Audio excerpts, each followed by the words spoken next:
Bismillahirrahmanirrahim. Assalamualaikum warahmatullahi wabarakatuh. Waalaikumsalam warahmatullahi wabarakatuh. Bismillahirrahmanirrahim. Alhamdulillahirabbil alamin. Wassallallahu ala sayyidina Muhammadin wa ala alihi wa sahbihi ajma'in. Subhanaka la ilma lana illa ma 'allamtana innaka antal alimul hakim. Nawaina ta'alluma wa ta'lima wa tadhakkura wa tadhkira wa naf'a wal intifa' wal ifadata wal istifadata wal hasa 'ala tamassuki bi kitabillahi wa sunnati rasulih wa du'a ila al-huda wa dalalata 'ala al-khairi ibtigha'a wajhillahi wa mardatihi wa qurbihi wa thawabihi subhanahu wa ta'ala. Amma ba'du, ayyuhal muslimun wal muslimat rahimani wa rahimakumullah. Pertama dan yang paling utama sekali, marilah kembali sama-sama kita mengucapkan puji serta syukur kepada Allah Subhanahu wa taala atas limpahan karunia, rahmat dan nikmatnya kepada kita semua. Karena dengan limpahan karunia, rahmat dan nikmatnya tersebut, kita masih diberikan kesempatan, masih diberikan kesehatan, sehingga kita dapat hadir dan berkumpul di tempat yang insya Allah penuh berkah ini dalam rangka menuntut ilmu agama ataupun ilmu syariat. Selanjutnya salawat dan salam tak lupa juga sama-sama kita hadiahkan kepada baginda Rasulullah sallallahu alaihi wasallam. Allahumma shalli ala sayyidina Muhammad wa ala ali sayyidina Muhammad. Ma'asyiral muslimin wal muslimat rahimani wa rahimakumullah. Kembali kita melanjutkan pembahasan pengkajian mengenai kitab Az-Zakhiratul Musyarrafah, kitab yang ditulis oleh Habib Umar bin Muhammad bin Salim bin Hafidh, atau mungkin lebih biasa kita kenal dengan Habib Umar bin Hafidh. Kitab ini sebagaimana yang telah kita sampaikan berisi mengenai hal-hal yang mesti diketahui oleh seorang muslim, hal-hal mendasar yang jangan sampai kalau kita ngaku sebagai seorang muslim tapi tidak tahu apa yang ada di dalam kitab ini. Dan ini pernah juga saya sampaikan di beberapa pertemuan, kalaulah kita sebagai orang tua yang punya anak yang akan dididik untuk mengenal agama, maka langkah-langkah awal atau hal-hal awal yang bisa diajarkan ke anak adalah kandungan dari kitab Az-Zakhiratul Musyarrafah ini. Jadi di sini niat kita bukan sebatas saya mengajarkan kepada yang hadir bapak-bapak ataupun ibu-ibu di sini, tetapi lebih daripada itu saya menginginkan nantinya bapak-bapak dan ibu-ibu yang hadir di sini mengerti apa yang diajarkan, kemudian bisa mengajarkannya pula nantinya kepada anak-anak kita, generasi penerus berikutnya. Karena memang yang kita kaji, yang kita bahas pada dasarnya bukan materi-materi yang berat, hanya hal-hal mendasar saja. Dalam bab taharah hanya dibahas mengenai caranya berwudu, syarat-syaratnya seperti apa, rukunnya seperti apa, kemudian langsung masuk ke dalam bab sholat. Sholat itu seperti apa, caranya, syaratnya, rukunnya, dan segala macamnya. Nah, sebelumnya kita telah menyelesaikan pembahasan mengenai sholat dari mulai sebelum sholat, artinya kita membahas rukun-rukunnya sholat. Kemudian kita juga membahas panjang lebar hal-hal yang ada di dalam sholat, termasuk di sana adalah pembahasan mengenai rukun-rukun sholat, kemudian sunnah-sunnah yang ada di dalam sholat, termasuk sunnah hayat maupun sunnah ab'ad, dan konsekuensi meninggalkan salah satu dari yang tiga. Kalau meninggalkan rukun bagaimana, meninggalkan sunnah hayat bagaimana, dan meninggalkan sunnah ab'ad itu bagaimana. Termasuk kita bahas semuanya mengenai zikir-zikir pula yang bisa dibaca atau opsi salah satu variasi versi dari zikir-zikir yang ada di dalam sholat. Dan insyaallah pada pertemuan kali ini kita akan melanjutkan mengenai hal-hal yang bisa dilakukan, yang bisa kita ajarkan ke anak-anak kita, apa yang bisa dilakukan setelah selesai menunaikan sholat. Dan kalau ditanya apa itu, kita pun secara umum pasti sudah tahu jawabannya adalah berzikir dan berdoa.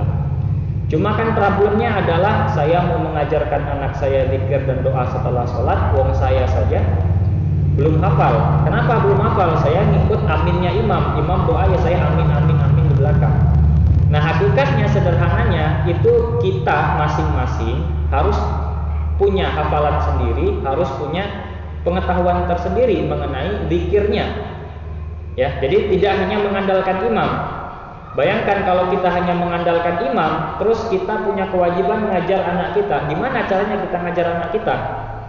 Ya, nah kalau setelah sholat itu jangan langsung berdiri, jangan langsung pulang ke rumah, zikir dulu. Anak kita tanya, zikirnya apa Pak? Zikirnya apa Bu? Ya sudah ikut aja imam. Kan nggak mungkin seperti itu kita jawab.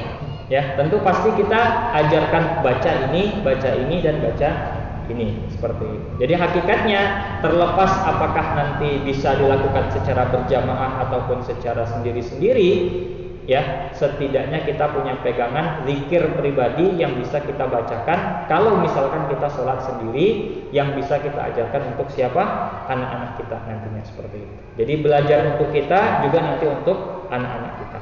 Ya, jadi di sini Habib Umar bin Hafid coba memberikan sedikit versi. Artinya kalau saya bilang sedikit versi, kalaupun nanti ada yang berbeda dengan versi zikirnya beliau, jangan kemudian dianggap harus seperti ini, enggak. Kalau sudah punya kebiasaan yang seperti ini ya tidak masalah, silakan kita ikuti guru kita masing-masing. Karena pada hakikatnya semua zikir itu baik, semua doa itu baik. Ya tergantung nanti kita memilih yang mana yang akan kita baca, baik dari zikir maupun doa. Nah ini berarti akan kita bahas versinya beliau, termasuk nanti kita juga membahas sandaran-sandaran, dasar-dasar, dalil mengapa beliau menganjurkan kita untuk membaca kalimat-kalimat ini setelah menyelesaikan sholat kita. Qala al-musannif rahimahullahu ta'ala wa nafa'ana Allahu bi'ulumihi wa bi'ulumi masyayikhina fid dharain amin. Silakan dilihat di halaman 25 ya, sambil menyimak sambil nanti mengikuti apa yang disampaikan. Doa'u ba'da sholati, doa atau secara lebih umum bisa zikir-zikir yang dibaca setelah sholat. Tadi kita sampaikan hendaknya bagi orang yang setelah menyelesaikan sholat dia tidak bergegas langsung berdiri meninggalkan tempat sholatnya. Entah itu sholat berjamaah maupun sholat sendiri. Ya, kalau berjamaah ya berarti kita sebagai makmum jangan langsung berdiri meninggalkan jamaah, tidak. Duduk dulu, ngapain? Zikir dan doa. Ataupun kita sholat sendiri di rumah malam hari atau subuh-subuh, kemudian kita setelah sholat jangan langsung berdiri kerja, tidak. Duduk dulu sebentar. Apa yang kita lakukan? Zikir dulu, doa dulu. Tujuannya apa? Untuk mendapatkan rahmatnya Allah Subhanahu wa ta'ala. Dan inilah kesempatan kita untuk memohon agar apa yang kita lakukan diterima oleh Allah Subhanahu wa ta'ala. Sekarang saya tanya, kalau kita sudah sholat secara lengkap dari awal takbiratul ihram sampai dengan salam, apakah ada jaminan, ada kepastian sholat kita diterima oleh Allah Subhanahu wa ta'ala? Belum tentu. Kadang kita sudah sholat lengkap, sempurna, ya dari semua cara yang diajarkan, wajib, sunnah, semua kita kerjakan, tapi itu belum menjamin Allah menerima ibadah kita, sholat kita. Nah karena itu sebagai suatu bentuk ikhtiar kita, apa yang bisa kita lakukan? Hendaknya salah satu doa kita adalah, ya Allah terimalah sholat kita. Maka salah satu doa yang mungkin pernah kita hafalkan, Rabbana taqabbal minna sholatana. Ya Allah terimalah dari kami sholat kami. Artinya saya sudah sholat ya Allah, jangan sampai engkau buat sholatku sia-sia. Dalam arti janganlah saya sudah capek-capek sholat tapi kau gak terima ya Allah. Jadi terimalah sholat saya ini. Itu kan harapan kita, semoga apa yang bisa kita lakukan, yang telah kita lakukan diterima oleh Allah Subhanahu wa ta'ala. Jadi itulah peluang kita. Di samping ada beberapa riwayat yang menjelaskan bahwa salah satu tempat yang berpotensi besar diterimanya doa adalah kapan? Setelah menyelesaikan sholat. Jadi jangan langsung buru-buru pergi dari tempat di mana kita sholat, tapi manfaatkan untuk memperbanyak zikir, manfaatkan untuk memperbanyak doa. Dan Rasulullah sudah mengajarkan kepada kita dalam banyak riwayat. Kalau kita bongkar semua riwayatnya, itu mungkin zikirnya akan panjang sekali. Karena kita akan temukan ternyata satu waktu Rasul baca ini, kemudian baca ini, baca itu, banyak sekali riwayatnya. Nah, di sini Habib Umar hanya memilih-milih, ya, beberapa di antara yang mungkin masyhur kita hafalkan, masyhur kita baca, sehingga tidak juga menyulitkan kita untuk menghafal ataupun nanti membacanya secara mandiri. Ya, apa di antara yang diajarkan oleh beliau, oleh Habib Umar kepada kita, yang beliau sandarkan kepada riwayat Rasulullah? Pertama adalah astaghfirullah salasa marratin. Ya, membaca istighfar astaghfirullah berapa? Salasa marrat, sebanyak 3 kali. Apakah cukup astaghfirullah? Kalau ditambah bagaimana? Tidak masalah. Ya, jadi jangan terpaku hanya dengan satu versi. Yang penting apa? Istighfar 3 kali. Mau yang paling pendek, astagfirullah, astagfirullah, astagfirullah, tidak masalah. Mau lebih panjang lagi, astagfirullahaladzim, astagfirullahaladzim, astagfirullahaladzim, tidak masalah. Mau lebih panjang lagi, astagfirullahaladzim, alladzi la ilaha illa huwal hayyul qayyum wa atubu ilaih, dibaca 3 kali tidak masalah. Atau istighfar lainnya. Jadi istighfar itu nggak cuma satu redaksi astagfirullah, tidak. Istighfar itu banyak. Bahkan ada yang namanya sayyidul istighfar. Ya, sayyidul istighfar. Allahumma anta rabbi la ilaha illa anta, dan seterusnya. Yang mungkin sebagian kita pernah mendengar dan pernah mempraktekkan. Itu sayyidul istighfar. Panjang sekali. Ya. Tapi intinya Habib Umar sampaikan kepada kita, pertama setelah selesai sholat baca istighfar 3 kali. Lebih panjang lebih bagus, minimal astagfirullah, astagfirullah, astagfirullah. Apa dasarnya? Dasarnya adalah hadis riwayat dari Thauban. Beliau berkata, Rasulullah SAW senantiasa ketika selesai dari sholat, sebelum beranjak, Rasulullah membaca apa? Astagfirullah salatan, dibaca istighfar sebanyak 3 kali. Wa qala, dan Rasulullah melanjutkan, Allahumma antas salam wa minkas salam tabarakta dzal jalali wal ikram. Hadis ini diriwayatkan oleh Imam Muslim dan Imam Ahmad. Ya, jadi ini adalah apa yang dilakukan oleh Rasulullah langsung. Jadi kita tidak membuat-buat versi kita sendiri. Memang Rasul yang ajarkan kita setelah sholat baca istighfar 3 kali. Kemudian apa yang dibaca? Allahumma antas salam wa minkas salam wa ilaika ya'udus salam fa hayyina rabbana daras salam wa adkhilna bi rahmatika daraka daras salam tabarakta rabbana wa ta'alaita ya dzal jalali wal ikram. Ini secara umum mungkin kita sudah hafal, tapi mungkin ada sedikit berbeda versi, berbeda redaksi, tapi itu tidak jadi masalah. Yang sudah kita hafal biasa tidak masalah dibaca. Kalau mau menghafal baru, kita hafalkan versinya Habib Umar, itu pun tidak masalah. Apa sandarannya? Kenapa kita dianjurkan membaca ini? Ya tadi sudah dibacakan hadis riwayat Thauban. Ya, jadi Rasulullah setelah selesai sholat sebelum beranjak membaca istighfar 3 kali dan membaca Allahumma antas salam dan seterusnya. Sebagaimana yang tadi kita bacakan. Baik.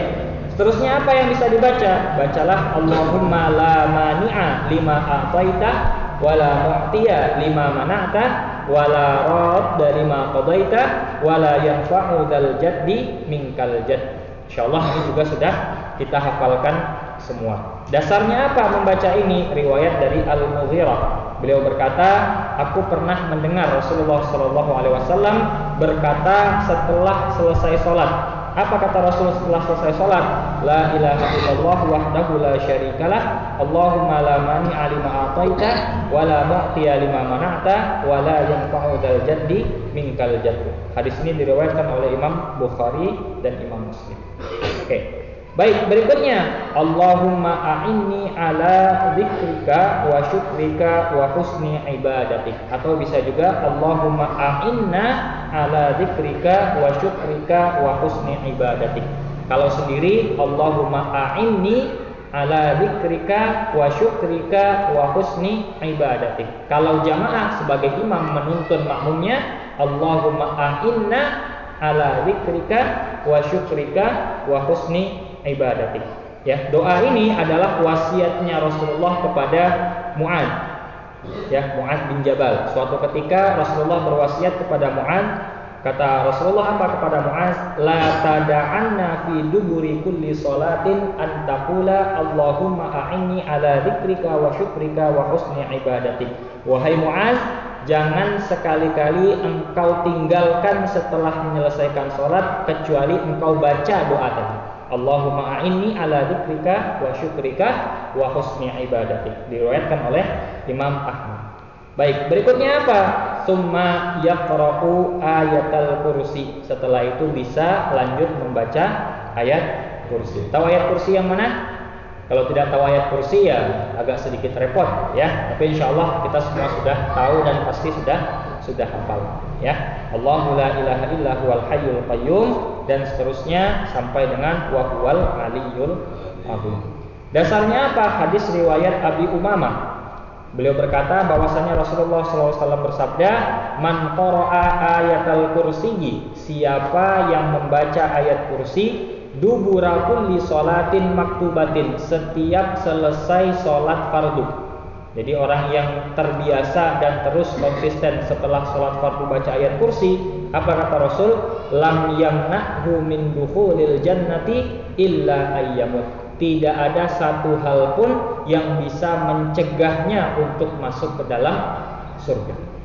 Jadi tidak sekedar kita baca-baca saja, tapi nanti ada yang kita dapatkan dengan membaca yang demikian itu. Di antaranya tadi kata Rasul, orang yang rutin baca ayat kursi setelah sholat wajib, sholat fardu, maka tidak ada yang bisa mencegahnya untuk masuk ke dalam surga. Illa ayyamut, kecuali kematian. Artinya apa? Ya kalau kita sudah mati ya kita masuk surga, selesai. Ya, hadis ini diriwayatkan oleh Al-Imam An-Nasai dan Imam At-Tabarani. Oke, baik. Kemudian apa yang dibaca setelah membaca ayat kursi? Subhanallah salasan wa salasina marrah, alhamdulillah salasan wa salasina marrah, Allahu akbar salasan wa salasina marrah. Ya, setelah selesai membaca ayat kursi, kita bisa lanjutkan dengan membaca tasbih subhanallah sebanyak 33 kali, alhamdulillah 33 kali, Allahu akbar 33 kali. Kemudian dilanjutkan dengan membaca la ilaha illallah wahdahu la syarikalah, lahul mulku wa lahul hamdu yuhyi wa yumit wa huwa ala kulli syai'in qadir.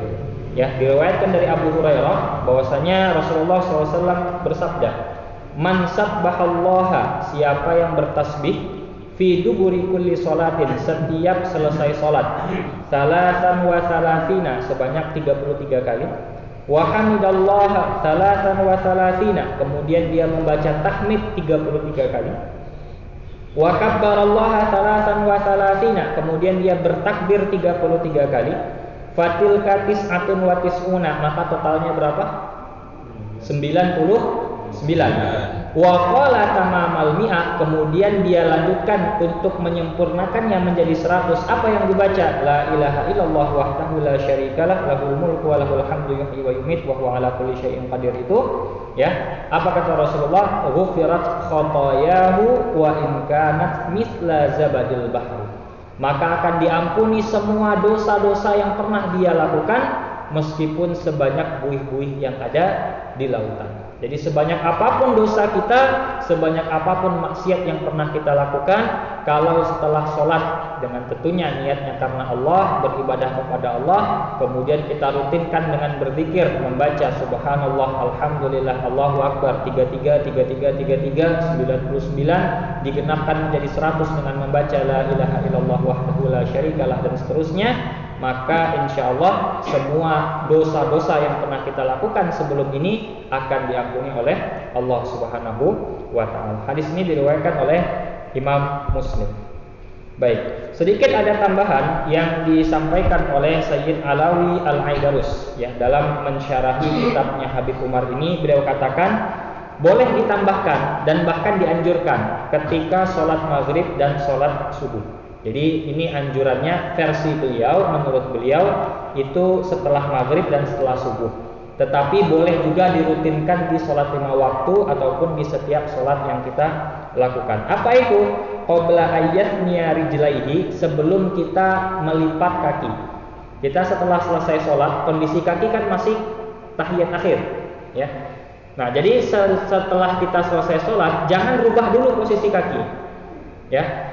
Jangan rubah posisi kaki, dengan posisi yang sama dengan posisi sholat itu bacalah la ilaha illallah wahdahu la syarikalah, lahul mulku wa lahul hamdu wa huwa ala kulli syai'in qadir. Ya, makanya ini kalau versinya saya yang dapat ajaran dari guru saya, jadi ketika kita membaca istighfar, kemudian dilanjutkan la ilaha illallah tadi, kemudian dilanjutkan Allahumma antas salam sampai dengan selesai, itu masih dengan posisi yang sama dengan posisi tasyahud akhir. Artinya masih melipat kaki seperti tasyahud akhir, masih menghadap ke arah kiblat bagi seorang imam, gitu ya. Kalau makmum ya sampai selesai doa pun masih menghadap kiblat, enggak menghadap kanan kiri. Nah, nanti setelah zal jaddi minkal jaddu selesai, baru kemudian imam itu dianjurkan menghadap ke arah kanan. Untuk imam saja, makmum tidak. Makmum cukup menghadap kiblat saja. Gunanya apa? Kenapa imam menghadap kanan? Supaya tidak ada anggapan bahwa imam masih dalam kondisi sholat. Jadi kalau sudah menghadap kanan, oh ini berarti bukan sholat lagi. Sholat sudah selesai ketika salam tadi. Jadi fungsinya untuk memberitahu makmum kalau sholatnya sudah selesai dengan salam tadi. Ya, jadi dengan menghadap kanan, kemudian dilanjutkan dengan zikir berikutnya. Tadi bisa dibaca ayat kursi, tasbih, tahmid, takbir, dan lain sebagainya, sebagaimana yang tadi telah kita jelaskan. Ya, ini kalau versinya Sayyid Alawi, beliau katakan baca la ilaha illallah. Ini bukan la ilaha illallah penyempurna yang 100 tadi. Ini kan bacaannya sama ya, la ilaha illallah wahdahu la syarikalah lahul mulku wa lahul hamd dan seterusnya. Ini kan sama yang penyempurna 100, tapi yang beliau maksudkan di sini adalah yang di awal setelah istighfar. Oke. Jadi kalau kita umumnya kan setelah astagfirullahaladzim la ilaha illallah kan. Nanti setelah 99 zikir itu disempurnakan dengan la ilaha illallah lagi, seperti itu, ya. Nah, jadi yang beliau maksudkan di sini adalah la ilaha illallah yang di awal yang setelah istighfar. Karena tadi Habib Umar setelah istighfar kan langsung Allahumma antas salam. Kalau kita kan setelah istighfar sebelum Allahumma antas salam juga membaca la ilaha illallah. Jadi ini yang beliau maksudkan. Jadi beda la ilaha illallah yang dimaksudkan ini dengan la ilaha illallah yang tadi sudah kita bahas. Nah, apa sandaran beliau? Riwayat dari Abu Ayyub Al-Ansari. Beliau berkata bahwa Rasulullah SAW pernah bersabda, "Man qala idza shallas subha." Siapa yang berzikir setelah salat subuh, la ilaha illallah wahdahu la syarikalah, lahul mulku wa lahul hamdu, wa huwa ala kulli syai'in qadir, 10 marrah, membaca zikir tadi 10 kali. Ya, jadi yang setelah istighfar 3 kali, kemudian baca la ilaha illallah dan seterusnya sebanyak 10 kali. Kunna ka'adli arba'i riqabin, maka dia akan mendapatkan pahala seperti halnya orang yang memerdekakan 4 orang budak. Oke, memerdekakan 1 budak saja pahalanya sangat luar biasa besar. Apalagi sekarang itu bandingannya bukan 1, tapi seperti pahala orang yang memerdekakan berapa? 4 orang budak. Jadi sangat luar biasa pahalanya. Wa kutiba lahu bihinna asyru hasanat. Enggak selesai di situ. Bagi orang yang membaca ini juga dia akan dituliskan 10 kebaikan untuk. Wa muhya anhu bihinna asyru sayyiat. Kemudian dihapuskan 10 keburukan yang pernah dia lakukan. Jadi dengan baca ini ditambah 10 kebaikan, dihapuskan 10 keburukan. Wa rufi'a lahu bihinna asyru darajat. Kemudian ditingkatkan, dinaikkan derajatnya 10 kali lipat. Derajatnya naik 10 kali lipat. Wa kunna lahu harasan minasyaitani hatta yumsiya. Maka kemudian dia akan diberi penjagaan. Ya, dari siapa? Dari syaitan. Jadi orang kalau rutin baca ini insyaallah dalam hidupnya siang hari itu sampai dengan senja, konteksnya tadi salat subuh ya.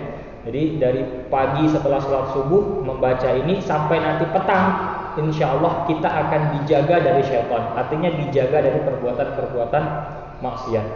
Wa idza qalaha ba'dal maghribi famithlu dzalika. Dan orang yang membacanya juga setelah sholat maghrib, dia akan mendapatkan hal yang sama. Jadi dengan membaca ini kita mendapatkan penjagaan sampai dengan maghrib. Nanti kalau sholat maghrib baca lagi, selama sepanjang malam kita mendapatkan penjagaan dari setan sampai dengan pagi lagi. Jadi selama hidup kita 1 hari itu dijaga dari setan. Jadi kalau ingin terhindar dari setan, anak kita terhindar dari setan, silakan biasakan untuk membaca ini. Hadis ini diriwayatkan oleh Al-Imam Ahmad. Berikutnya disunahkan juga, ini konteksnya sama, sholat maghrib dan sholat subuh ya kata beliau, cuma boleh juga untuk kita biasakan di setiap sholat. Ya. Apa? Membaca doa Allahumma ajirni minan nar atau Allahumma ajirna minan nar. Berapa kali? Sab'an, sebanyak 7 kali.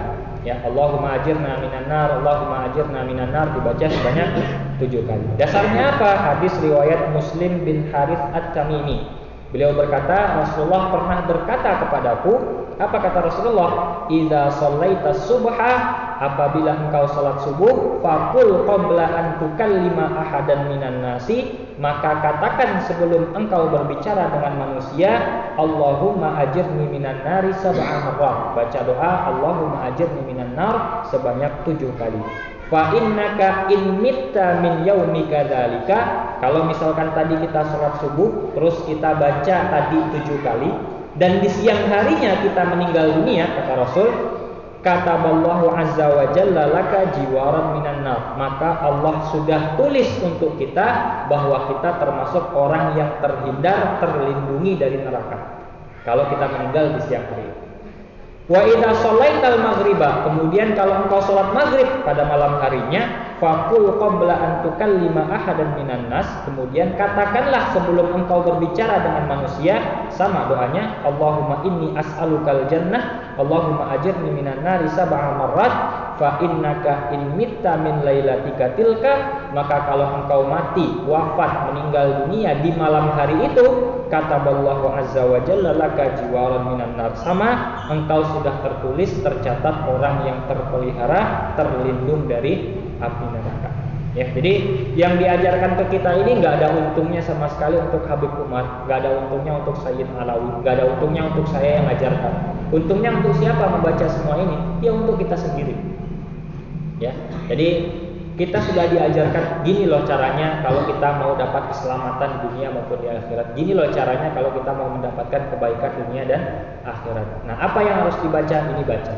Jadi yang kita baca setelah zikir sholat itu bukan sekedar formalitas ya supaya tidak langsung bubar ya kita baca zikir, enggak.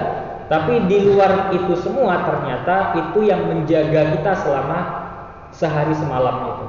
Menjaga kita dari syaitan, dan kalaupun kita meninggal dunia kita tercatat sebagai ahli surga, dijauhkan dari api neraka. Ya.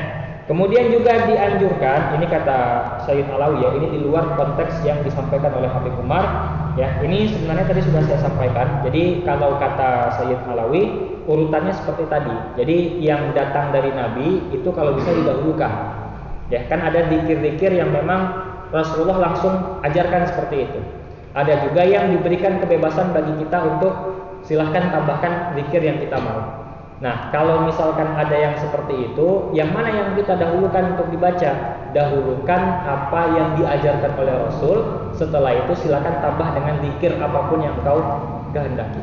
Boleh, gitu ya. Jadi kenapa? Karena Rasul ajarkan itu langsung, maka kita kejar yang utama, gitu ya. Meskipun tidak mengurangi keutamaan yang tidak secara spesifik mungkin Rasul ajarkan setelah sholat.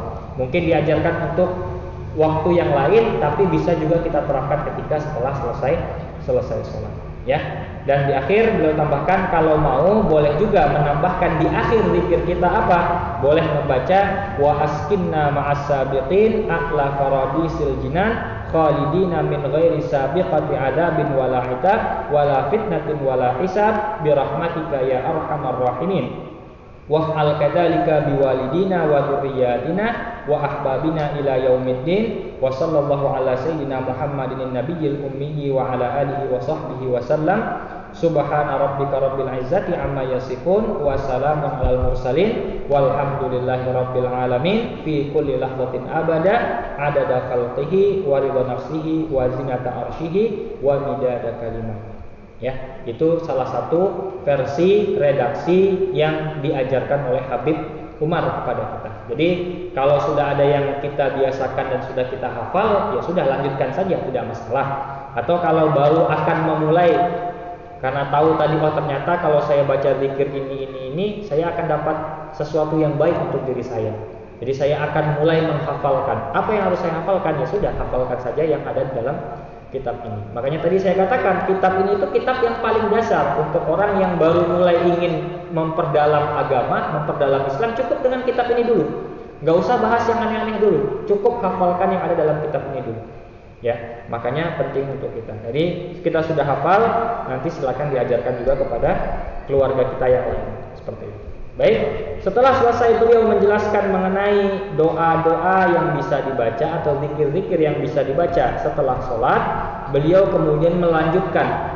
Beliau juga ingin sampaikan kepada kita, di luar zikir dan doa setelah sholat, ada juga doa dan zikir yang bisa kita baca di waktu-waktu tertentu. Ya, makanya di sini pembahasannya setelah ini adalah apa doa yang kita baca kalau keluar dari rumah, kalau masuk ke rumah apa doanya, kalau masuk ke dalam masjid apa doanya. Mungkin bagi sebagian kita yang sudah tahu, lah untuk apa saya ngajar ini, ya, untuk apa saya belajar ini lagi, kan saya sudah hafal. Ya, anggaplah kita memulai memperbaiki lagi, ya, dalam arti yang namanya bangunan sudah lama, sudah tua, meskipun masih tampak bangunan, tapi kan goyah, bisa tiba-tiba roboh, bisa tiba-tiba hancur. Maka ya kita poles, kita perbaiki, apa yang sudah ada ya sudah kita dapatkan, murojaah, refresh, maka yang baru nanti bisa kita tambahkan. Jadi jangan dianggap seperti ini kan materinya bukan untuk bapak-bapak, ibu-ibu, ini untuk anak-anak, ini anak TPQ, bukan. Yang pertama wajib tahu itu siapa? Bapaknya dulu, ibunya dulu. Problem kita, kesalahan kita saat ini apa? Kita memaksakan anak kita untuk hafal dan paham zikir atau doa, kita sendiri sebagai orang tua tidak hafal dan tidak paham. Itu sudah kesalahan pertama sebagai orang tua. Ya, jadi jangan cuma mengandalkan anak guru TPQ. Ya kan saya sudah sekolahkan di TPQ, sudah saya sekolahkan di SD ini, SMP IT, SD IT dan segala macam. Ya sudah, lepas tanggung jawab. Tidak. Yang diperintahkan oleh Rasul untuk mengajarkan ibadah kepada anak itu bukan guru TPQ, bukan guru SD. Siapa? Orang tua. Jadi selagi anaknya nanti misalkan ya sudah disekolahkan di TPQ, sudah disekolahkan di SD, ternyata masih nggak bisa sholat, masih nggak bisa zikir, masih nggak bisa doa dan segala macam, di akhirat nanti Allah nggak manggil guru TPQ-nya. Kamu guru TPQ anak ini ya, kenapa anak ini nggak bisa ngaji? Enggak, yang dipanggil siapa? Tetap orang tuanya yang bertanggung jawab. Jadi jangan merasa aman sebagai orang tua setelah menyekolahkan anak di TPQ, enggak. Kalau bisa ya TPQ itu di rumah masing-masing. Saya punya konsep, punya prinsip, TPQ itu tidak di tempat-tempat umum. TPQ itu di rumah kita masing-masing. Beda ya, kalau kelas biologi, kelas fisika, kelas matematika itu mungkin ada sekolahnya. Tapi jadikan TPQ itu kalau bisa prinsipnya itu di rumah masing-masing. Artinya dengan orang tua langsung mengajarkan kepada anak. Ya, terlepas nanti akan ada TPQ lagi di luar ya silakan. Yang penting TPQ yang wajib itu ya di rumah kita. Makanya kita kalau punya anak jangan hanya sekedar mau punya anak, tanggung jawab sama anak. Tanggung jawab apa? Selain memberikan nafkah, memberikan rezeki, juga mengajarkan kepada anak kita mengenai cara-cara beribadah. Ya, jadi di sini niatkan kalau kita sudah hafal ya berarti kita memantapkan hafalan kemudian mengajarkan kepada anak-anak kita. Oke, baik. Kita mulai dengan du'aul khuruji minal baiti, doa keluar rumah. Jadi kalau kita mau keluar rumah, apa yang bisa dibaca? Bisa baca Bismillahi amantu billah tawakkaltu 'alallahi la haula wala quwata illa billahil aliyyil azim. Ya, bisa dibaca doa tersebut. Ya, dan dianjurkan bagi kita yang mau keluar rumah itu yang didahulukan adalah kaki kiri apa kaki kanan? Keluar rumah kiri. Ya, jadi kalau keluar rumah yang didahulukan kaki kiri. Kemudian membaca doa yang tadi kita sebutkan. Dasarnya apa? Hadis riwayat Anas. Bahwasanya Rasulullah SAW bersabda, "Man qala, siapa yang berkata," yakni maksudnya adalah ketika keluar rumah, Bismillahi tawakkaltu 'alallahi la haula wala quwata illa billah, yuqalu lahu, dikatakan kepada orang itu, hudita wa kufita wa wukita wa tanaha anhu syaitan. Ya, orang itu telah diberikan hidayah untuknya selama berada di luar, wa kufita dicukupkan dari hal-hal yang dia inginkan saat berada di luar, wa wukita dan dijaga saat berada di luar rumah, wa tanaha anhu syaitan. Kemudian dijauhkan daripada syaitan selama berada di luar rumah. Kita kan kalau keluar rumah itu kan tantangan lebih besar, ya. Setannya lebih banyak di luar rumah ketimbang di dalam rumah, ya. Nah, untuk menjaga diri kita selama berada di luar rumah dari syaitan, ya salah satunya kita membaca doa ini. Jadi selama kita berada di luar rumah, ya kita insya Allah terlindungi dari syaitan. Ya. Baik, berikutnya du'aul masyi ilal masjid. Nah, kalau misalkan kita keluar rumah, tujuan kita mau ke masjid, ternyata ada juga doa yang bisa kita baca dalam perjalanan kita menuju kemana? Menuju ke masjid.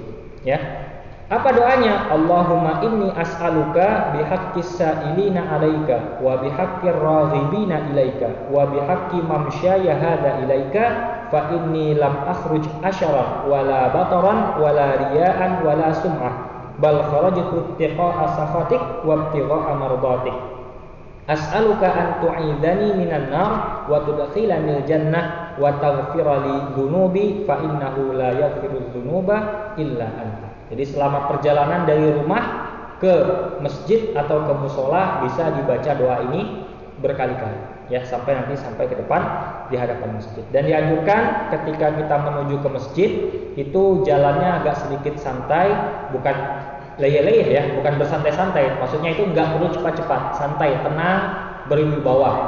Karena kita akan menemui Allah Subhanahu wa taala di dalam masjid. Ibaratnya kan seperti itu ya, kita mau beribadah kepada Allah, mau menemui Allah. Kita kalau bertemu pejabat saja, kita kan di perjalanan itu tenang, berwibawa, santai, ya, menenangkan diri, nanti biar ketemu nggak grogi gitu ya. Sama ketika kita ke masjid pun, karena kita akan menemui Allah, meskipun Allah tidak hanya di masjid ya, tapi dalam konteksnya kita mau ibadah kepada Allah di masjid, maka usahakan saat menuju masjid dalam keadaan santai, kemudian hatinya tenang, dalam keadaan berwibawa ya, tunjukkan bahwa kita menuju kepada Allah Subhanahu wa taala ya. Dasarnya apa? Dasarnya adalah hadis Abi Sa'id Al-Khudri. Ya, doa tadi dasarnya hadis Abi Sa'id Al-Khudri.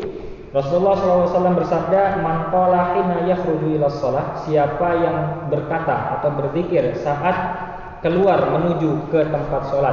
Apa yang dibaca? Yang tadi kita baca bersama doa tadi, ya, saya singkat saja. Wakalallahu bihi sab'ina alfa malakin yastaghfiruna lah. Di perjalanan menuju ke masjid tadi, Allah utus 70.000 malaikat untuk menghampiri orang tersebut. Fungsinya apa? Malaikat-malaikat itu sembari kita sampai ke masjid, mereka beristighfar, memintakan ampun untuk kita. Jadi belum sampai di masjid saja sudah ada yang memintakan ampun, yang menggugurkan pahala kita. Jadi jangan dianggap menggugurkan pahala itu nanti ketika sholat pas di masjid. Enggak. Dalam perjalanan itu dosa kita sudah bisa gugur juga. Caranya apa? Ketika dalam perjalanan membaca doa.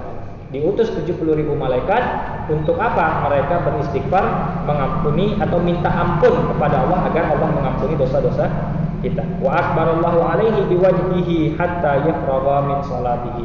Kemudian Allah menghadap kepada kita. Ya, ibaratnya ya ketika kita baca ini Allah menghadap kita. Artinya Allah memberikan perhatian khusus kepada kita sampai kita menyelesaikan salat kita. Hadis diriwayatkan oleh Al-Imam Ahmad.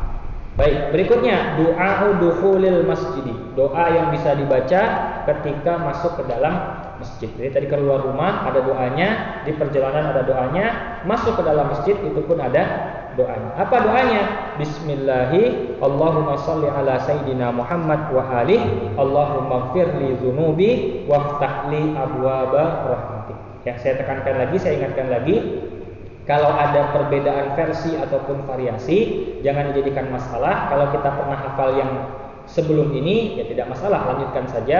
Kalau mau menyempurnakan, mau melanjutkan atau meniru Habib Umar itu tidak masalah juga, ya. Apa dasar daripada doa ini? Dasarnya adalah hadis Abdullah bin Hasan dari ibunya Fatimah. Intinya adalah Rasulullah SAW itu ketika masuk ke dalam masjid membiasakan membaca doa tadi, ya, Allahumma firli dunubi waftahli abwaba rahmat. Baik. Berikutnya salah satu adab juga. Jadi selain doa ketika masuk masjid ada adabnya juga. Apa? Waqad dimil yumna, dahulukan kaki kanan. Jadi keluar dari tempat itu kaki kiri, masuk ke tempat itu kaki kanan. Ini berlaku juga untuk masjid dan rumah. Jadi kalau masuk rumah kaki kanan, keluar rumah kaki kiri. Masuk masjid kaki kanan, keluar masjid kaki kiri juga, ya. One will i'tikaf. Nah, sebelum masuk masjid atau ketika sudah berada di masjid, jangan langsung masuk nyelonong begitu saja, tidak. Niat i'tikaf. I'tikaf, tahu i'tikaf? I'tikaf itu jangan dianggap begadang semalaman ibadah, enggak. Ya memang itu bagian dari i'tikaf. Tapi inti sederhana dari i'tikaf itu apa? Berada dalam masjid dengan niat. Jadi kita berada dalam masjid niat, ya Allah saya i'tikaf. Itu dia sudah beriktikaf. Diam saja kita di masjid begini, itu dicatat pahala. Pahala apa? Pahala kita i'tikaf. Jadi orang yang masuk nyelonong begitu saja ya dapat pahala sholatnya saja. Tapi kalau masuk niat i'tikaf, nawaitu i'tikaf, saya niat i'tikaf. Dapat pahala i'tikaf, dapat pahala sholat. Ya. Kalau bisa nazarkan i'tikaf. Ya, kenapa? Kalau i'tikaf biasa itu hukumnya kan sunnah. Tapi kalau nazar, jadi kita mau ke masjid nih ya, nazar, saya bernazar demi Allah saya akan i'tikaf di masjid. Oke, sampai di masjid kita yang i'tikaf, gugur nazar kita dapat pahala wajib. Jadinya yang i'tikaf tadi semula sunnah karena dinazarkan menjadi wajib. Tapi hati-hati, kalau dinazarkan nggak dikerjakan ya kita harus bayar denda ya. Nah, jadi kalau misalkan nggak siap atau nggak sanggup ya jangan nazar. Ya, kalau misalkan sanggup sudah pasti akan ke masjid ya tidak masalah, nazarkan pahalanya lebih besar. Intinya apa? Intinya jangan cuma nyelonong masuk tapi niat i'tikaf. Niatnya apa Ustaz? Sudah nggak usah macam-macam. Dalam hati saya niat i'tikaf karena Allah, selesai. Diam pun kita di dalam masjid duduk saja tidak zikir, tidak sholat itu dicatat sebagai pahala selama kita masih berada dalam masjid atau mushola. Ya, apalagi kalau ditambah dengan ibadah, zikir dan lain sebagainya, pahalanya menjadi 2 kali lipat bahkan lebih. Dengan tanpa niat i'tikaf. Ya, jadi kalau mau lebih banyak pahalanya, niatkan juga i'tikaf. Jadi i'tikaf itu bukan hanya ketika bulan Ramadan, tidak. I'tikaf itu kapan saja bisa. Kapan saja bisa. Jadi ini salah satu ibadah yang paling gampang. Ya, kenapa paling gampang? Kalau kita bingung saya mau ibadah apa ya? Ibadah yang gampang, enggak ribet. I'tikaf saja. Masuk masjid, niat i'tikaf, duduk, sudah, itu pahala. Jadi selama berada di masjid meskipun tidak melakukan apapun tetap mendapatkan pahala di sana, ya.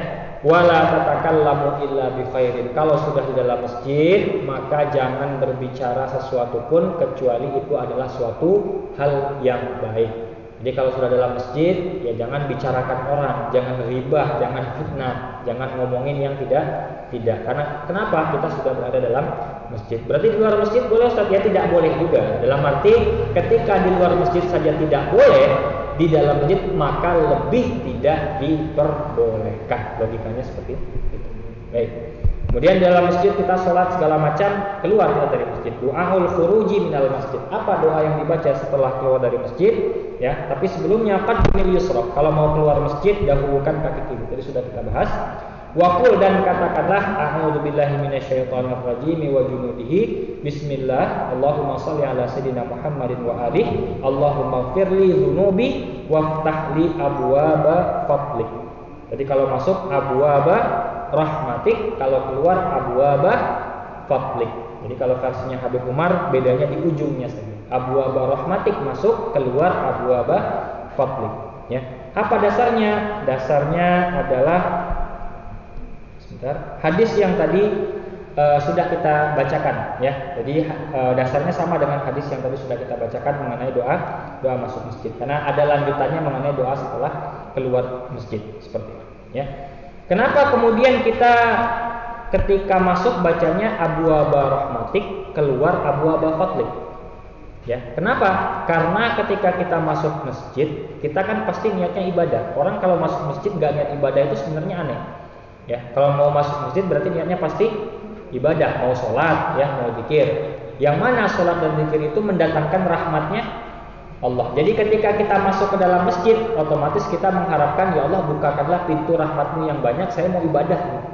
Biar nanti Allah limpahkan rahmat kepada kita. Karena itu ketika masuk masjid yang dibaca abwaaba rahmatik. Allahumma ftahli, ya Allah bukakanlah pintu-pintu rahmat. Kenapa? Kita mau ibadah biar rahmat Allah berturun semuanya ketika kita ibadah.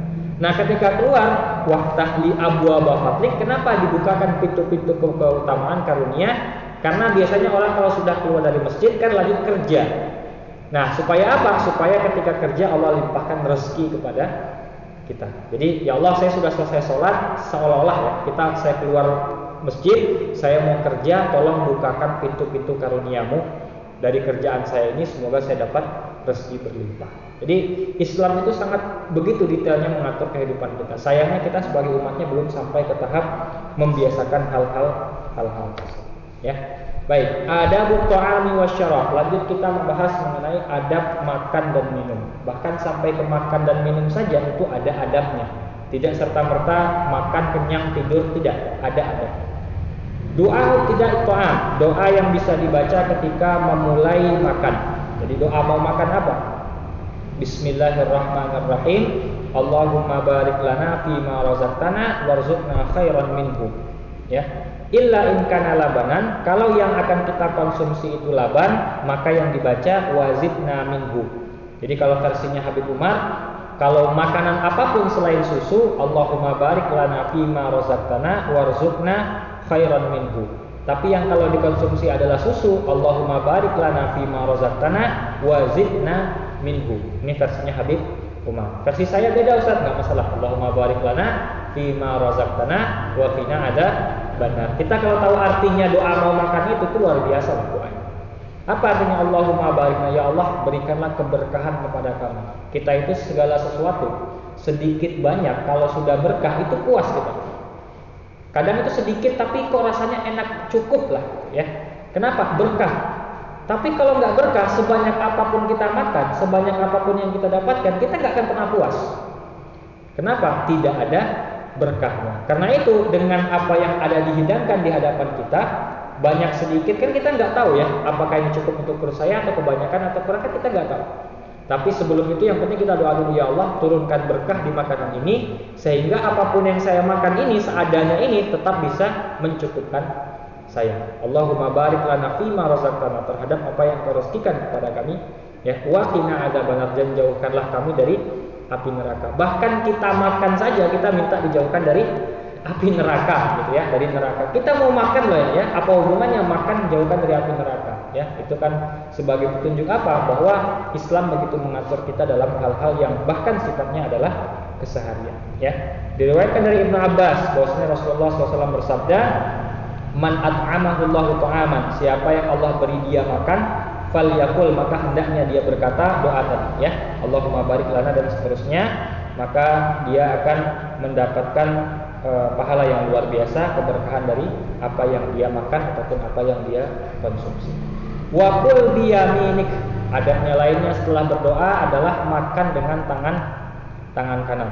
Diriwayatkan dari Ibnu Umar bahwasanya Rasulullah SAW bersabda, idza akala ahadukum falyakul biyaminih, kalau kalian makan maka makan dengan tangan kanan. Wa idza syariba falyashrab biyaminih, kalau minum juga dengan tangan kanan. Fa inna syaitana ya'kulu bishimalihi wa yashrabu bishimalihi, karena setan itu makan dengan tangan kiri, minum dengan tangan kiri. Jadi kalau kita melihat ada orang minum tangan kiri atau makan tangan kiri, nah ini berarti sudah kerasukan setan ya, mungkin ya seperti ini. Ya, jadi kalau kita ingin membedakan dari setan, maka makan dengan tangan kanan, minum dengan tangan kanan. Akhrajahu Ahmad, hadis diriwayatkan oleh Imam Ahmad. Wa qul mimma yalik, atau wa mimma yalik, makanlah apa yang ada di dekatmu. Oke, ini kan biasanya kalau kita makan bersama ada banyak hidangan. Jadi kalau ada banyak hidangan, adabnya itu jangan incar yang jauh dari kita. Ya, wah ini mumpung gratis, yang dekat sudah aman, kita sudah batasi nih, sudah di coupling ya, ini untuk saya. Tapi kurang lah, saya mau ngambil yang jauh sana dulu, biar nanti yang sini berikutnya. Nggak bisa atau nggak boleh seperti itu. Jadi makan itu yang dekat-dekat kita dulu aja. Tapi kita nggak suka misalkan sama yang dekat, maunya yang jauh itu. Caranya bukan ngambil yang jauh, mendekatkan kepada kita. Caranya bagaimana? Kita yang mendekat ke makanan itu. Ya, jadi kalau misalkan ada sederet makanan di sini, ya ada ayam, daging, ikan dan seterusnya di sana. Kalau misalkan kita alergi ayam sama daging, maunya ikan yang ada di sana. Jangan ikannya diambil ke kita, tapi kita yang mengambil ikannya ke sana. Ya, atau kalau misalkan dia datang sendiri kepada kita baru diperbolehkan. Jadi misalkan setelah ada yang ambil satu kan digeser biasanya ya, kalau kita makan bersama itu boleh. Tapi kalau misalkan tidak ada, maka jangan ngambil yang jauh. Artinya jangan juga minta orang untuk ambilkan itu. Tolong ambilkan itu, bawa ke sini, enggak. Jangan makanan yang disuruh menghampiri kita, tapi apa? Kita yang datang menghampiri makanan itu. Jadi kita pindah ke makanan itu, makan di situ. Jangan malah makanan disuruh datang kepada kita. Kecuali kalau memang putar, ya itu beda kasus, beda cerita. Ya, sampai hal begitu diajarkan oleh Islam. Ya, diriwayatkan oleh Ibnu Umar ya, bin Abi Salamah, diriwayatkan oleh Umar bin Abi Salamah ya, bahwasanya itu adalah sebuah kebiasaan daripada Rasulullah SAW. Ya, jadi makan dengan tangan kanan dan makan yang dekat-dekat dulu. Jadi jangan yang jauh-jauh. Oke.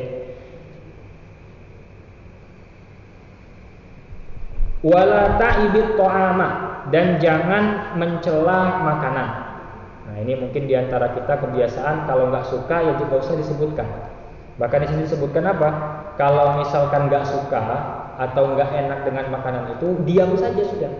Nggak perlu dibilang saya nggak suka itu. Jangan sampai keluar kata-kata itu dari mulut kita. Cukup diam saja, tinggalkan, pilih yang kita suka, selesai. Ya, jangan sampai kita mengatakan hal-hal yang tidak baik kepada makanan. Ya, jadi jangan hal yang seperti itu dilakukan. Hadis riwayat Abi Hurairah radhiyallahu anhu, bahwasanya Rasulullah SAW ma'aban Nabi SAW ta'aman qattu. Nabi itu nggak pernah sekalipun mencela makanan. Ya, inishtahahu akalahu. Ya, jadi Nabi itu nggak pernah mencela makanan. Kalau dia lihat makanan, kalau Nabi lihat makanan Nabi suka, Nabi makan, akalahu. Wa in karihahu tarakahu. Kalau Nabi nggak suka, sudah Nabi tinggalkan. Jadi kita kalau suka ya makan, nggak suka ya sudah tinggalkan. Nggak perlu dicela, ini nggak enak, nggak usah. Ya, cukup tinggalkan saja, nggak perlu sampai harus dicela. Ya, hadis riwayat Imam Bukhari dan Imam Muslim. Wa indal faraghi minal akli, ketika selesai sesudah makan, bacalah alhamdulillahilladzi at'amani hadza wa razaqanihi min ghairi haulin minni wala quwwah. Ya, dengan versi Habib Umar atau versi yang kita telah hafalkan juga tidak masalah. Dasarnya apa? Dasarnya hadis riwayat oleh Ibnu A'bud. Ya, hadis riwayat Ibnu A'bud.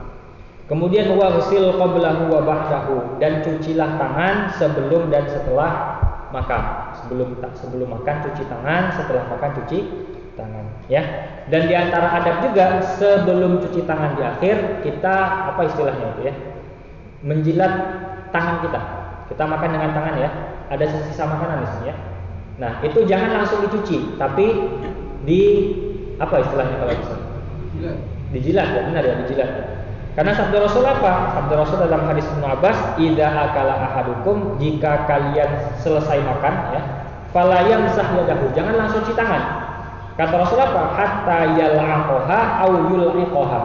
Sampai kemudian jangan dicuci sampai engkau jilat atau minta orang lain jilatkan. Ya, mau jilatkan orang lain. Kalau enggak mending jilat sendiri gitu ya. Nah, itu anjuran Nabi loh. Ya, artinya jangan langsung dicuci. Maksudnya apa? Jangan sampai ada sedikit pun makanan yang terbuang. Karena kan ada nasi lengket di sini atau lauk atau apa yang tersisa di sini, kita cuci kan terbuang mubazir begitu saja. Kita mungkin nggak sadar, nggak bisa buat kenyang juga yang sedikit ini. Tapi di luar daripada itu, Islam menjaga jangan sampai ada sedikit pun makanan yang terbuang. Jadi bahkan kalau tersisa di tangan pun jilat sampai habis, baru kemudian cuci tangan setelah itu. Nah, itu anjuran Islam. Wa indak tidak usyirbi, ketika akan mulai minum, qul bismillah, maka bisa membaca bismillah. Hadisnya sama dengan hadis yang pernah kita baca sebelumnya. Wa indal faragh, setelah selesai minum, alhamdulillahilladzi ja'alahu adban furatan bi rahmatih wa lam yaj'alhu milhan ujajan bi dhunubina. Jadi bisa dibacakan ini hadis riwayat Abu Nu'aim ya, dalam kitab Hilm. Wala tatanaffas fil ina, ketika minum jangan bernafas dalam gelas atau sesuatu yang kita gunakan dalam minum. Ya, jadi ketika minum itu jangan bernafas. Ya, jangan bernafas, apalagi jangan berbicara ketika minum ya. Minum berbicara itu, bernafas saja nggak boleh, apalagi berbicara. Ya. Washrab fi thalathi anfas. Nah, anjurannya minum itu 3 kali nafas, maksudnya 3 kali tegukan. Jadi gelas 1 jangan dihabiskan langsung. Anjurannya apa? 3 kali, 3 tahapan. Jadi caranya minum, berhenti, nafas, keluarkan, minum, berhenti, nafas, keluarkan, minum, berhenti. Kemudian lanjutkan nafas. Jangan pengen buru-buru menghabiskan satu ini, diminum semua. Akhirnya kan karena banyak, kita kan nggak mungkin nahan nafas sampai ini habis. Pada akhirnya sambil minum itu bluk gitu kan. Nah, jangan seperti itu. Maka minum sedikit-sedikit, jangan nafas ketika minum, tapi setelah minum baru nafas. Nanti minum lagi, nafas lagi dan seterusnya. Ya. Adapun anjuran mengenai tidak boleh bernafas atau larangan mengenai bernafas ketika minum itu hadis riwayat Abdullah bin Abi Qatadah, dan anjuran untuk minum 3 kali terbuka atau 3 kali nafas itu hadis dari Ibnu Abbas. Ya. Wal yashrab ya biyamini, dan tentu yang paling utama jelas tadi sudah kita bahas juga untuk tidak minum, tidak makan kecuali dengan menggunakan tangan kanan. Ya. Doa naumi, doa mau tidur. Jadi mau doa mau tidur ya. Mungkin kita umumnya ya doa mau tidur ya tinggal bismika Allahumma ahya wa bismika amut. Nah, kalau di sini kita baca ini agak sedikit panjang ya.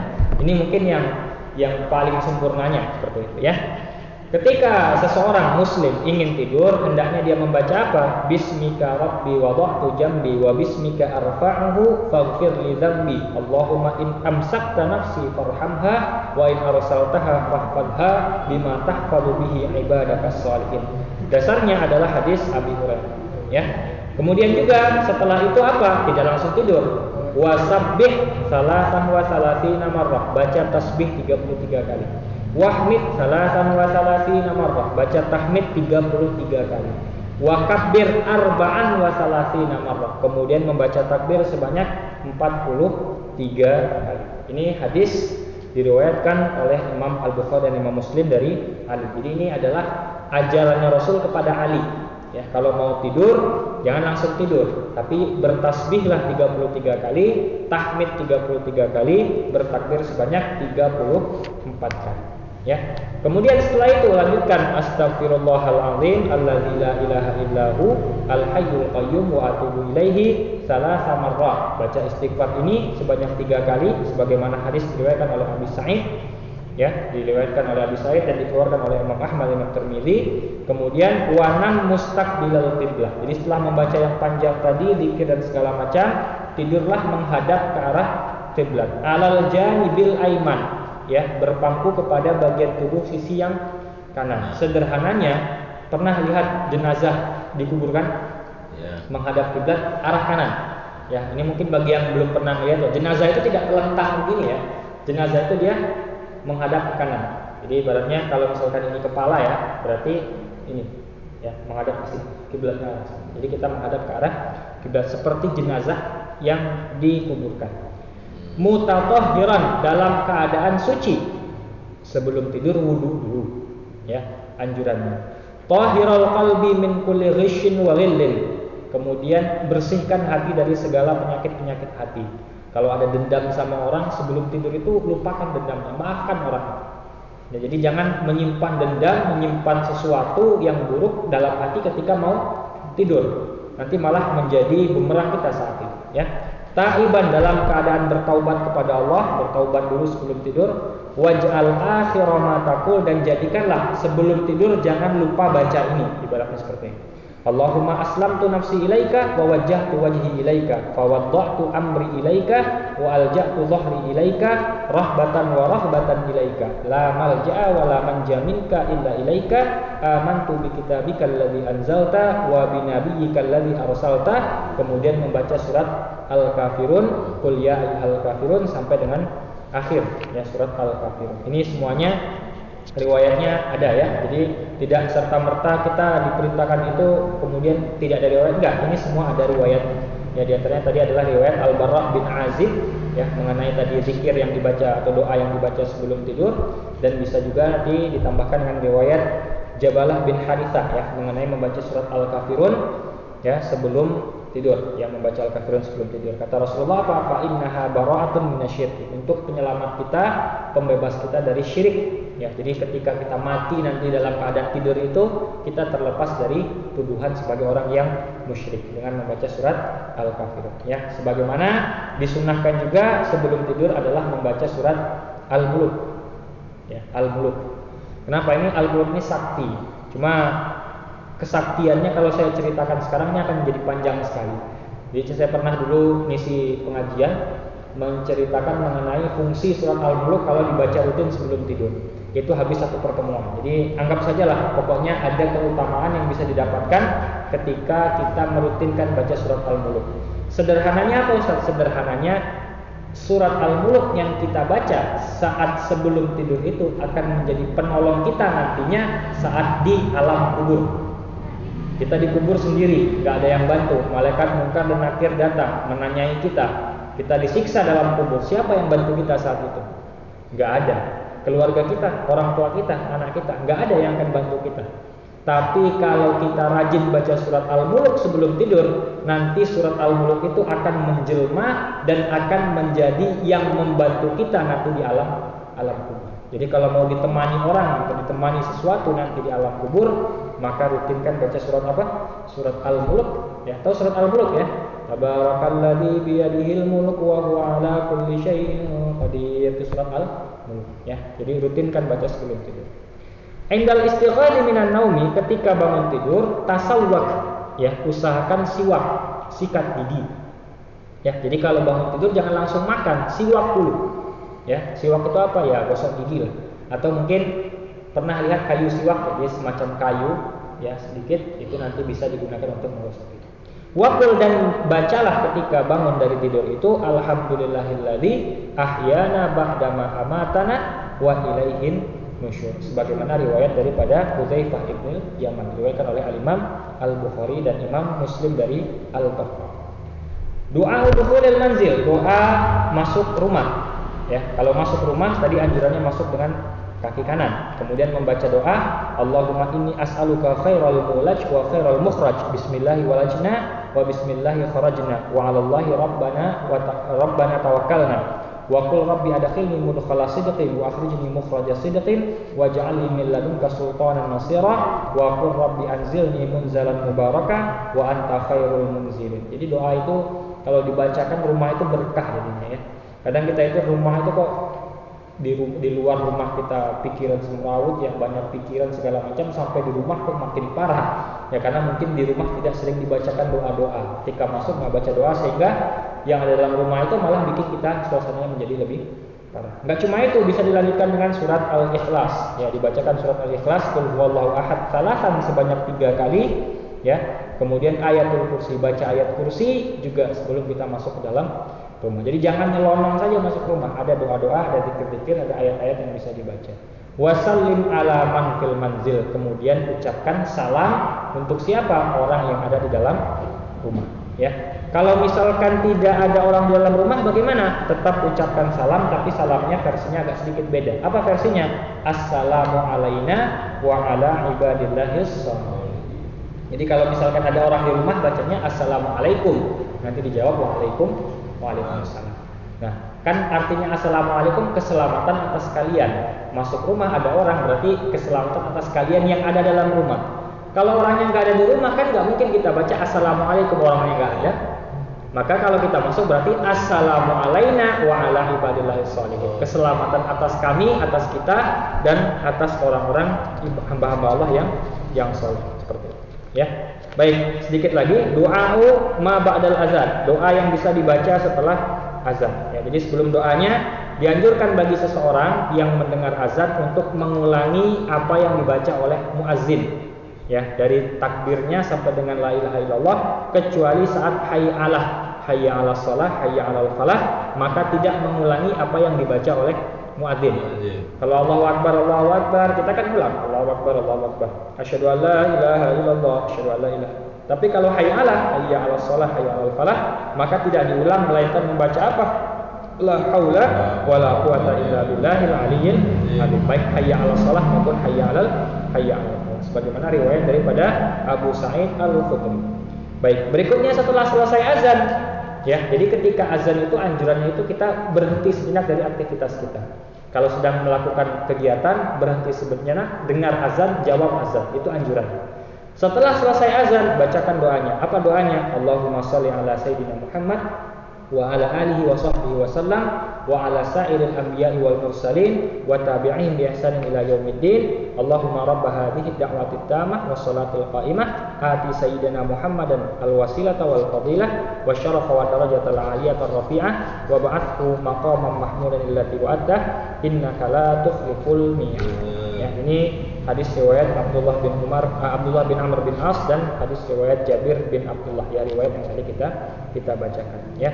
Dan di antara waktu yang paling utama untuk berdoa adalah waktu di antara azan dan iqamah. Bainal azanaini doa. Ya, di antara dua azan, maksudnya di antara azan dan iqamah itu adalah waktu yang dianjurkan untuk memperbanyak doa di situ. Karena salah satu tempat yang dianjurkan dan banyak kemungkinan untuk diterimanya doa saat itu. Maka setelah azan, setelah sholat sunnah, jangan malah ngobrol, tapi zikir, doa sama Allah sambil menunggu iqamah. Bukan malah nunggu iqamah baru berangkat ke mushola, ke masjid, tidak. Azan, berangkat ke masjid, berangkat ke mushola, sholat sunnah, duduk, doa, zikir, tunggu iqamah. Itu yang benar, itu yang tepat. Baik. Du'aul qiyam minal majlis, kalau hendak berdiri atau selesai dari majlis. Kalau ada perkumpulan RT, RW, perkumpulan kajian, taklim atau perkumpulan rapat segala macam, setelah selesai jangan langsung bubar, tapi bacakan doa ini. Apa doanya? Idza aradtal qiyama minal majlis faqul, maka katakanlah apa? Subhanakallahumma rabbana wa bihamdika asyhadu an la ilaha illa anta astaghfiruka wa atubu ilaik. Ya, ini hadis riwayat Abi Barzah Al-Aslami. Kemudian doa dukhulul khala, ketika masuk ke kamar kecil. Ya, kalau mau masuk kamar mandi itu juga ada doanya. Oke, apa doanya? Bismillah, Allahumma inni a'udzubika minal khubuthi wal khaba'ith. Ya, Allahumma inni a'udzubika minal khubuthi wal khaba'ith. Ya, ini sebagaimana riwayat yang disampaikan oleh Anas bin Malik ya, dari riwayat Imam Al-Bukhari dan Imam Muslim. Dan dianjurkan ketika kita masuk ke dalam kamar mandi, masuk dengan kaki kiri. Ya, masuk dengan kaki kiri. Baik. Kemudian wa idal khuruji minhu, ketika keluar dari kamar mandi. Nah, ini saya sedikit beri tambahannya. Jadi, kapan membaca doanya? Apakah masuk dulu baca doa masuk, kemudian baca doa baru keluar? Enggak. Baca doa masuk. Setelah itu keluar, di luar baru baca doa lagi. Jadi baca doanya itu di luar kamar mandi, bukan di dalam kamar mandinya. Karena kalau dalam kamar mandi itu bahkan dianjurkan kita enggak membaca zikir di situ. Ya, jadi membaca Allahumma inni a'udzubika minal khubuthi wal khaba'ith sebelum masuk kamar mandi. Nah, ini doa yang akan kita baca setelah ini. Alhamdulillahilladzi adhaba 'annil adha wa 'afani ghufranak. Ya, ini doa keluar kamar mandi. Kapan dibacanya? Keluar dulu. Setelah di luar kamar mandi, sebelum beranjak ke tempat wudu atau sebelum beranjak ke dalam masjid atau mushola, saat itu baru baca doa ini. Alhamdulillahilladzi adhaba 'annil adza wa 'afani ghufranaka salasan, dibaca sebanyak 3 kali. Ya, ini anjuran sebagaimana dalam hadis riwayat Anas bin Malik yang dikeluarkan oleh Imam Ibnu Majah dan hadis Aisyah yang dikeluarkan oleh Imam Abu Dawud dan Imam At-Tirmidzi.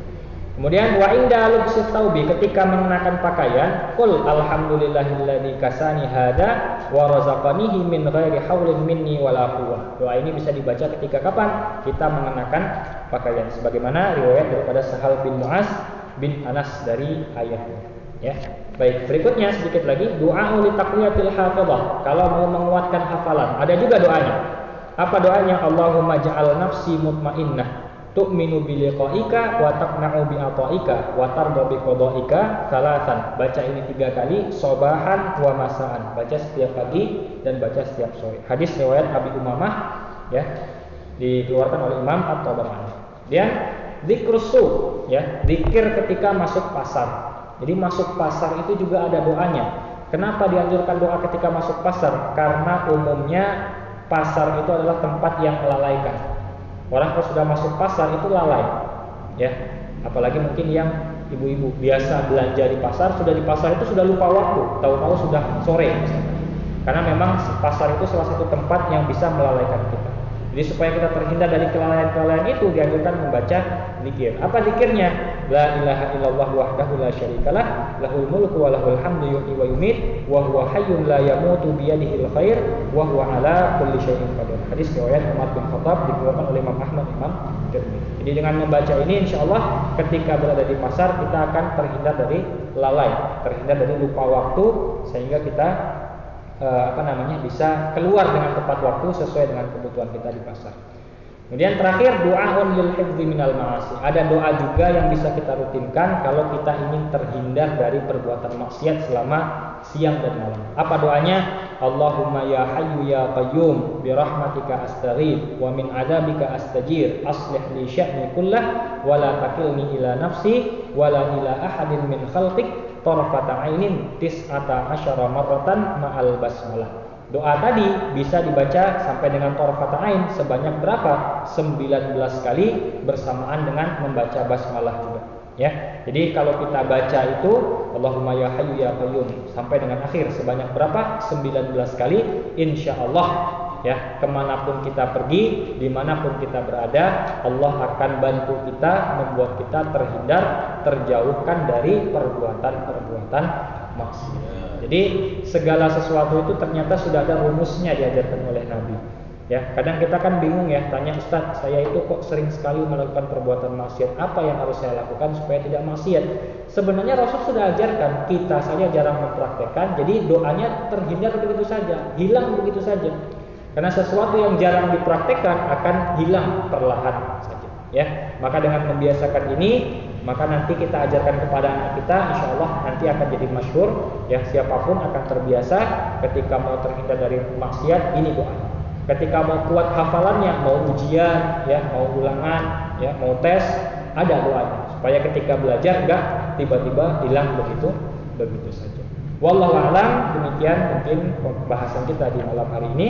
Ya, mungkin agak sedikit panjang, tapi saya kira ini pembahasannya tidak terlalu berat karena hanya hafalan. Ini tergantung kita saja mau ngamalkan atau tidak. Ya, mau ngamalkan atau tidak, mau hafal atau tidak. Karena tadi fungsinya sudah ada untuk kita, kebaikannya untuk kita semua, tinggal kita yang menjalaninya. Ya, baik, di akhir sebelum kita tutup, mari kita semua berdoa kepada Allah Subhanahu wa taala. Semoga Allah menerima semua amal ibadah kita pada malam hari ini. Ala hadhihi niyyah wa likulli niyatin shalihah. Al-Fatihah. Alhamdulillah. Iya,